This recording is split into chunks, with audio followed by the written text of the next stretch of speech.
Hey guys, happy Sunday. Lauren Wandell, aka The Fit Law here. I bet you thought you weren't going to see me tonight because I was traveling, but I'm here. I'm committed to be here because I love you guys and I know you want to see the recipe, so I am here for you. So tonight what we're doing, sorry, I'm trying to pull up comments on my phone. Tonight what we're doing is, I've done this recipe before live, but I'm changing it a little bit, and here's why. I get a ton of requests for this recipe, and I've done it live, but I hadn't put it on my blog yet, so I really wanted to do it again for those of you who didn't see it, or maybe wanted to see a different rendition. So this is the same as the Paleo fried chicken, not fried chicken recipe, but what we're going to do is we're going to do it in chicken nuggets. And the reason that I really wanted to do this in chicken nuggets for you guys is because then it's kid friendly. It's kind of a really cool way to do this because then what you can do is freeze them, and just like, you know, when you buy them in a store-bought, like when you buy them in a store-bought bag, you can, hold on, let me pull this up. I'm going to turn the volume down. Just like when you go to the store and buy them in the freezer section, I'm going to teach you how to do that at home so that you can make your own version, because I think that people get stuck on like the only way to have frozen food is to buy it, which is so not true. You can absolutely do it yourself. It's really freaking stupid simple, which you guys know is like my favorite type of cooking. So I'm going to teach you how to do it. I actually already made a batch. Me and my husband already ate these for dinner tonight. They're so good. They really are amazing. I've done the bigger chicken breasts for you guys, but I'm going to do chicken nuggets because who doesn't like some nuggets in their life, you know?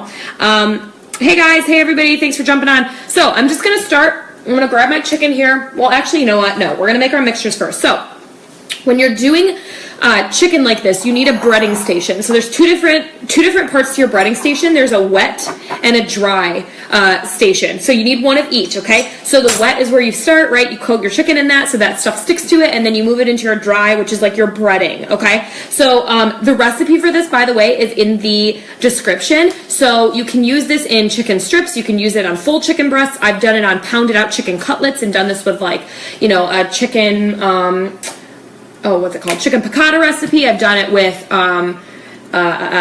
what's the one that you put mozzarella on? What am I trying to think of? I can't remember. Anyway, you can use this pretty much for any breaded chicken recipe, okay? So I like the chicken nuggets because I think they're really good. My kids freaking love these. They will eat them all the time. Evan is obsessed with them. So, anyway, I just wanted to tell you this because these are freaking awesome. So, 2 eggs, first thing. We're going to do our wet station first, and then we'll move to our dry, just because that's like how I like to roll. So 2 eggs in a bowl. And I know some people crack them into other bowls first. I'm confident in my cracking skills that I'm not going to get shells in it.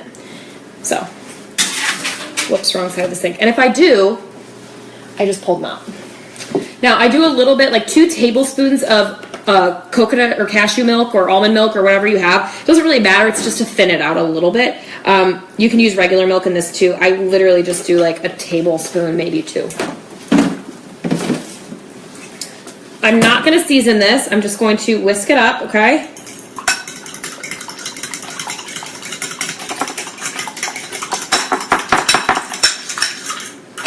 Boom.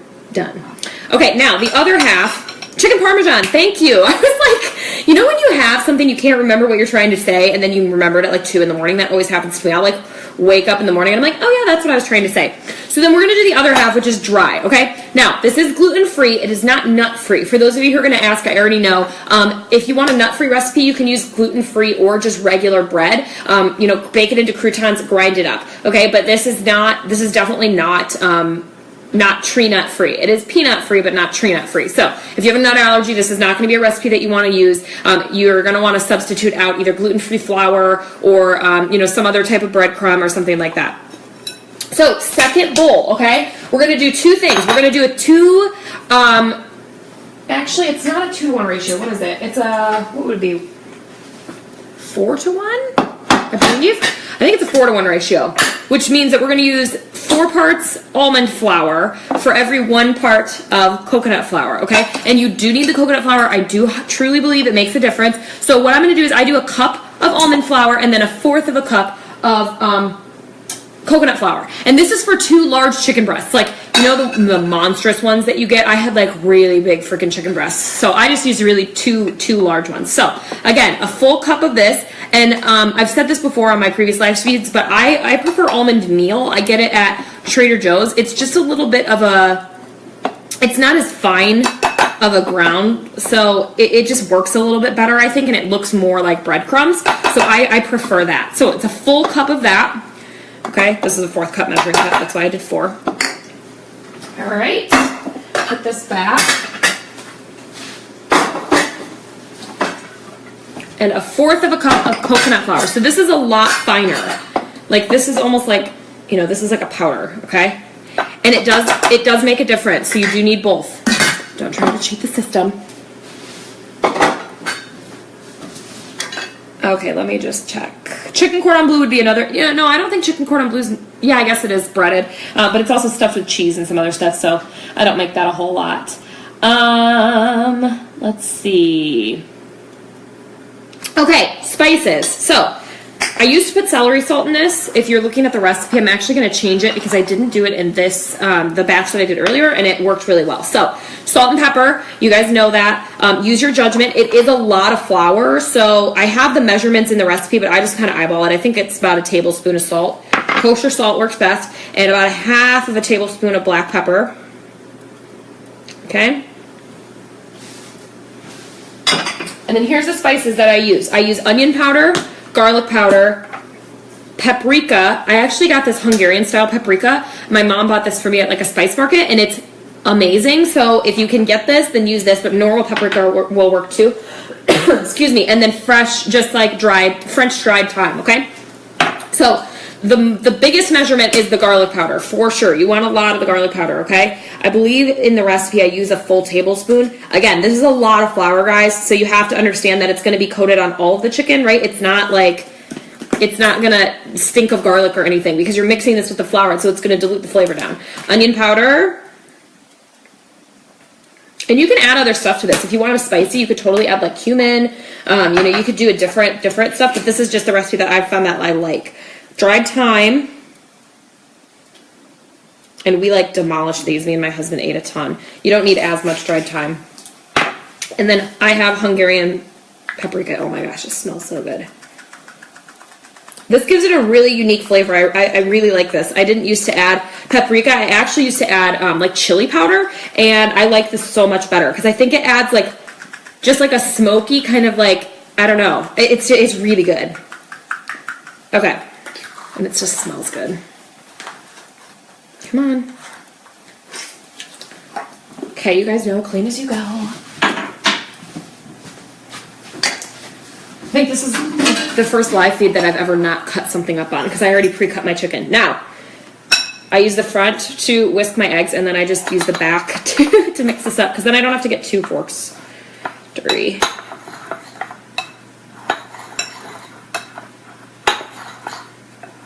All right.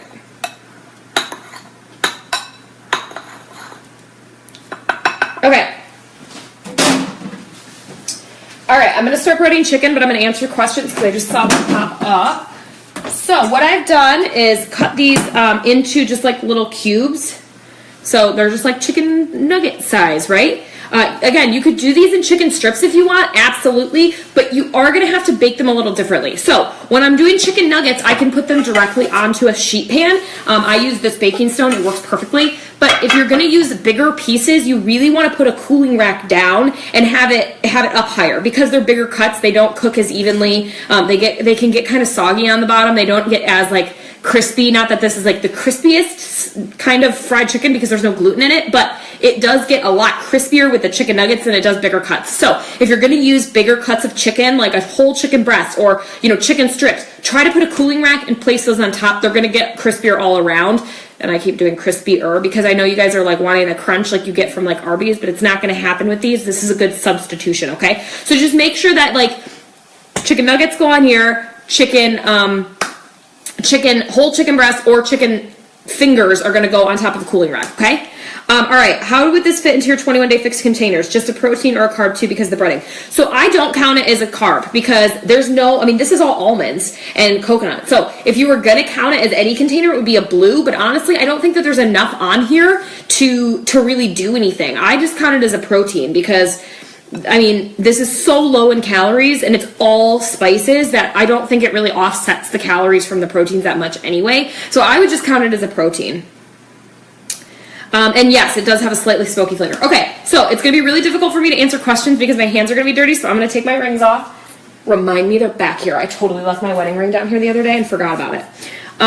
Can you spray with coconut oil for crisp? So I don't think it's necessarily that I don't think that is what is going to make it crispy. It's just the fact that there isn't gluten in here. That's it.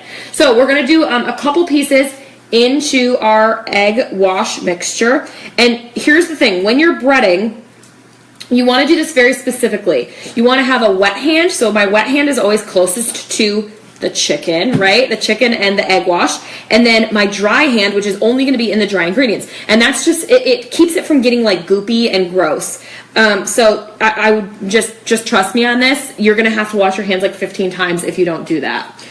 True, I'm starting 21-day fix soon. I'm overwhelmed. Don't be overwhelmed. Go check out some Pinterest boards. Hopefully you have a coach that can help you, but definitely go check out Pinterest boards. I have one online on my Pinterest that has a ton of 21-day fix recipes. Just make it easy. Make your first week of meal planning easy. So then I just cover these, and I always just give them a little shake. So see, they're not like completely like overly breaded. They're just a little bit, and that's exactly why I don't really count it as like a container or anything, because it's such a thin coating of breading. And then I just throw these on this little pan. Now, if you want to freeze these, what you need to do is just bake them. Just bake them like you normally would. You do them in a 400-degree oven. They take about, I would say they're pretty quick, maybe like 20 to 25 minutes. They're really, really fast.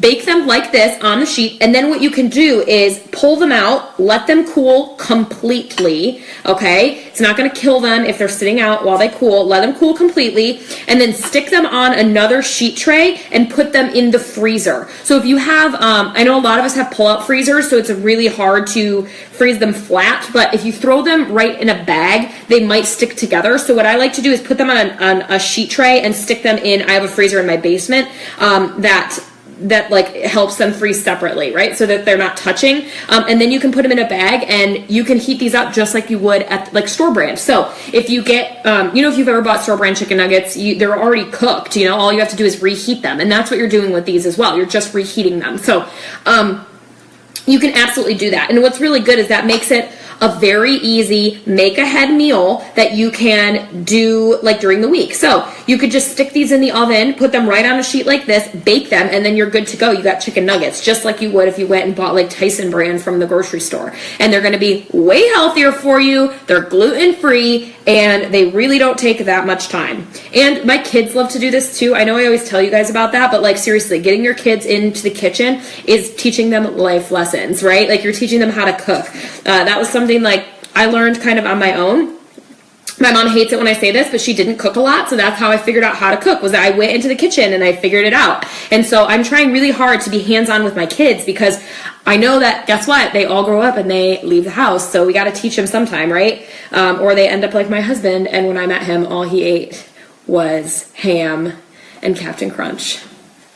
I'm seeing if he's watching this because he's going to run out here and be like, that's not true. But no, he knew how to cook, but he really was not, somebody that cooked a whole lot. So get your kids involved. They love stuff like this. You could also totally do this as like a shake and bake recipe if you wanted. Like just put this mixture in a giant Ziploc bag, take the chicken, dunk them all in here, throw them in a bag and shake them up.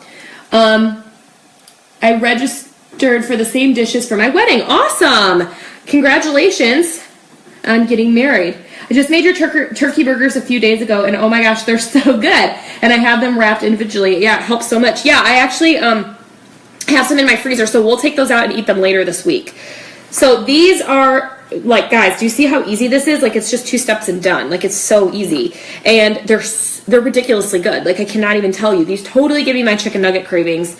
Like, they keep them at bay. So I highly recommend trying them. I've made these with like regular breadcrumbs before, and you can make your own chicken nuggets. Like if you want to try gluten-free bread, you totally can. But what I would recommend is just like making them into croutons, right? You cut up the bread, bake it so it's all crispy, and then grind it up and then use that instead. But try it with the almond flour and try it with the coconut flour, because even that is going to be less calories than gluten-free bread, Because gluten-free bread's usually made with rice. And the turkey burgers are really good. So if you didn't try the turkey burgers that I did last week, you need to, because they're delicious. I'm trying to figure out what else I'm going to make for you guys. I think next week I'm going to do spaghetti squash lasagna. What? That sounds fancy, Lauren. Hey. But you guys got to tell me. Give me a thumbs up. Also, how many of you guys are obsessed with chicken nuggets? When I used to eat at McDonald's and KFC, that's what I always did. I used to go into restaurants, and the only thing I would ever order were chicken tenders. I'd be like, chicken tenders and fries, please, with ranch dressing on the side. That was like my go-to meal. Like, I ate it all the time, and I never eat it anymore. So I have to eat these. And I loved ketchup too. My mom used to call me the ketchup queen because I liked chicken nuggets and ketchup. I used to eat it on everything. I remember distinctly one year my grandparents actually bought me a giant bottle of ketchup for Christmas. Not even kidding. Which is kind of sad, but I loved it. Yes, I'm assuming that's for the spaghetti squash lasagna. Yeah, I really want to try that recipe. There's a couple new recipes on my meal plan. If you guys didn't catch that live video that I did on the meal plan, there's a couple new recipes on there that I really want to try. One of them was like, what was it? It was chicken, French onion chicken. Oh, what? So good. All right, let's hear this. How many of you guys, like, what is your guilty pleasure, like, when you go out? Like, when you go out and you go to, I don't know, fast food, like, what is your guilty pleasure that you're like, I want this right now? Mine definitely used to be chicken nuggets, or it would be Arby's. I loved to get, oh my gosh, what were they called? Beef and cheddar melts. So bad. So bad for you, but they were addicting, like, really, really bad. When I was pregnant, I used to get those every single night. And the curly fries, oh my gosh. Oh yeah, pizza. Pizza's good. I do like pizza. But do you like thin crust or thick crust? Marshmallow milkshake? What is that? I've never even heard of that. Taco Bell. Okay, that is one thing I gotta say. I can't do Taco Bell. I've never liked it. Even in college, like, all my friends would get drunk and they would go to Taco Bell, and I never went with them because I could not eat it. Big Macs at McDonald's. That's my mom's favorite. She loves Big Macs. Funny story. My mom said that my mom went vegetarian. Actually, when I was younger, she went vegan for a while, but then she was vegetarian for, like, I shouldn't say that. She wasn't really a vegetarian, but she was like, she said that she was a vegetarian for, like, maybe, like, 5 years, but every single year on Thanksgiving, she would eat turkey, and once a year, she would buy a Big Mac. So I'm like, how can you call yourself a vegetarian, Mom, if you're eating Big Macs? Like, that's, she's like, it's just once a year. It doesn't count. Pasta. I love pasta. Oh, from Dairy Queen. Okay, yeah, I've never had one of those. I probably won't, but because now I'm obsessed with Halo Top. If you guys haven't been following my page, Halo Top is like the new obsession in our house. Five Guys burgers. So here's the deal. We have a Five Guys. I've never eaten there, and I know that you can actually get a lettuce wrapped burger. I heard that, so I heard it's actually a pretty good option for people that are trying to, like, watch what they're eating, because you can get a lettuce wrapped burger there, but they have peanuts in there, and they fry everything in peanut oil, and my son's allergic to peanuts, so we never go in there, ever. So I've never actually eaten there. But I heard that their French fries are, like, really good. My brother's obsessed with Five Guys, my older brother. Okay, so I'm going to finish this up as soon as this is done, and then I'm actually going to keep the rest of this cubed chicken, and I'm going to use it for stir fry, because I have a bunch of extra, so I'll use that for stir fry later this week. And that's the thing, guys, is, like, you know, you don't have to use it all. I usually fill up a sheet tray, and then I'm done, or two if I'm making, you know, stuff for the freezer. But, like, me and my husband, we shared, like, one giant chicken breast tonight, and that was enough for both of us. It's a little time consuming, just a little bit. Zaxby's? Is that? I don't even know where that is. I'm in Michigan. I don't think we have that here. All right. So what you're going to do is, after you're done, you're going to stick these in the oven at 400, like I said, for 20 to 25 minutes. They cook pretty quickly, so don't feel like you need to leave them in there forever. And then you are going to either eat them, enjoy. These are really good with, like, homemade mayonnaise or barbecue sauce. You know, I understand that people like dipping sauces for their chicken nuggets. I try to keep it, like, on the healthier side. I've actually found a ketchup for my kids that's, like, really low in sugar. Like, it's got, like, less than a gram of sugar per serving. So I've been using that for them. But just like be aware of what you're putting in your body, obviously. But these are really, really good just plain as well. My husband likes to eat them with barbecue sauce because he loves Sweet Baby Ray's. It's like the worst one possible, but it's so good. Hi from Australia. Hey, I do regular crust. Now I've been doing gluten-free crust. See, I've never gotten into gluten-free crust. I can't do it. Whataburger? Again, I don't have that here. Where is that? Like, where is this? Where are all these places that I've never been to? We just got a Chick-fil-A. And everybody is freaking out. Freaking out. Like, I drive by the exit where they are all the time. And the line, like the exit now for the highway has become so busy because everybody's backed up for Chick-fil-A. And I've never eaten there. I've never gone in there. And everybody loves it. They're like, I can get naked chicken nuggets. I'm like, okay, I don't know. Again, I just don't eat fast food. The only fast food I eat, who can tell me the only kind of fast food that I eat? If you can tell me, I'll give you a gold star. Stickers for you. Zaxby's is a chicken place, has all kinds of sauces and wings. From mild to hot in Tennessee. Chick-fil-A is awesome. Huh. I've never heard of that. That's interesting. It's weird, like we have places that you guys don't have. Did you guys ever have Hot Now? That was like something that we used to go to a lot when I was little. Okay. All right, I got a Chipotle. Oh, you guys, I love you. You're my favorite. And Jimmy John's. Yeah, you're right. I do get unwitches sometimes from Jimmy John's. You guys are awesome. I love that you know that. Okay, I'm going to rinse my hands really quick.